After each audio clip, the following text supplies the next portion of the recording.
Hello from Southern Ontario, Canada, December 6th. You have time for a story time? It's a true story. It starts in the 1930s, and the ending hasn't been written yet, but it won't take me 90 years to tell it.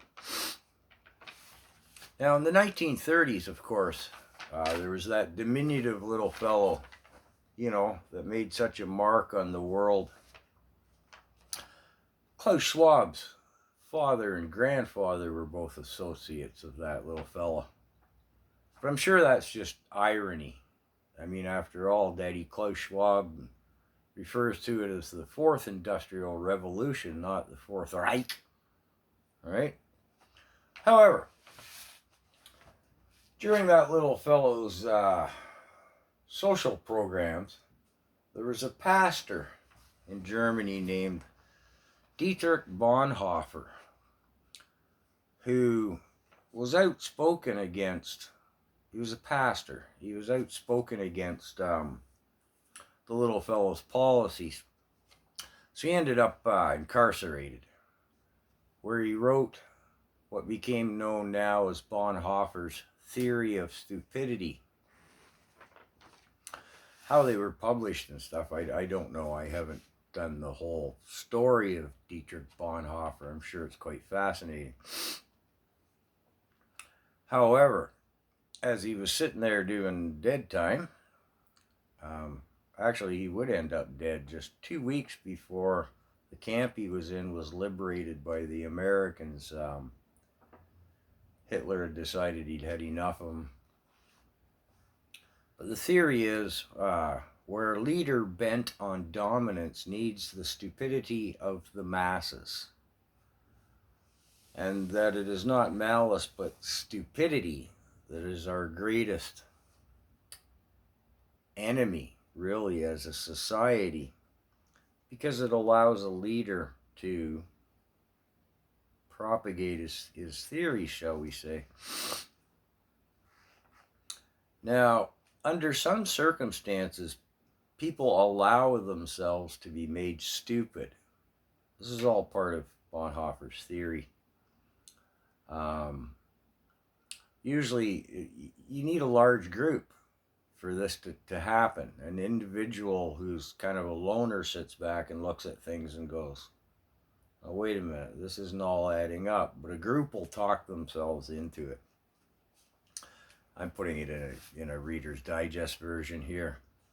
So what we have here is not an intellectual defect, but a moral defect. But society's defenseless against stupidity. And I mean, you can't argue with these people. Now I'll throw in some modern terms: mass formation hysteria. You just can't argue with them. Facts are just pushed aside as inconsequential. Another modern term, cognitive dissonance. You can hammer them with facts, statistics, data, reality. No, they've, and if you push them hard enough, they respond violently. And we've seen this over the last couple of years as well, too. Mine's not working because you didn't take yours. You should be locked up. You should be culled from society. You should be culled ultimately. Now, of course, they want amnesty. They're saying, oh, whoops, sorry. But yeah, okay. So, really, Bonhoeffer's theory of stupidity is often referred to as a sociological, psychological law.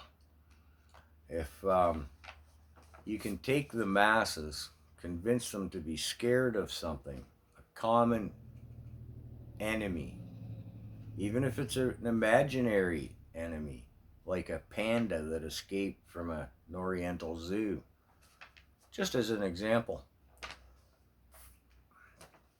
Excuse me, yeah. But that's Bonhoeffer's theory of stupidity in a nutshell. A leader bent on dominance needs the stupidity of the masses. and that there's no defense against stupidity.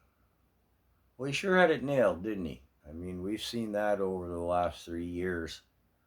Um, how such a ridiculous concept. I mean, as we look back on it in hindsight now, I mean, some of the populace still believes it, of course, and will forever. Their mind was made up. Some people saw it right off the hop as what it was. No, this is a scam. And a lot of people down the middle just kind of went, I don't know, I gotta take it to keep my job. I don't know if I like that, but I gotta keep my job. But yeah, we are defenseless against stupidity, and that stupidity still remains. There are people out there who think that Klaus Schwab is an avatar and that the World Economic Forum just, it absolutely can't be real. How could a handful of people in a statistical global sense be even considering? No, no, no, no. So we come back to our mass formation hysteria and our cognitive dissonance again, don't we? And anyways, that's the story of Bonhoeffer, Dietrich Bonhoeffer, and his theory of stupidity. Yeah, just, what did I say, a week or 2 weeks shy of being, his camp being liberated by the Americans. They put the poor fellow down. He's a man ahead of his time. But hey, I didn't say it was going to be a happy story. And as I said, the end hasn't been written yet, has it?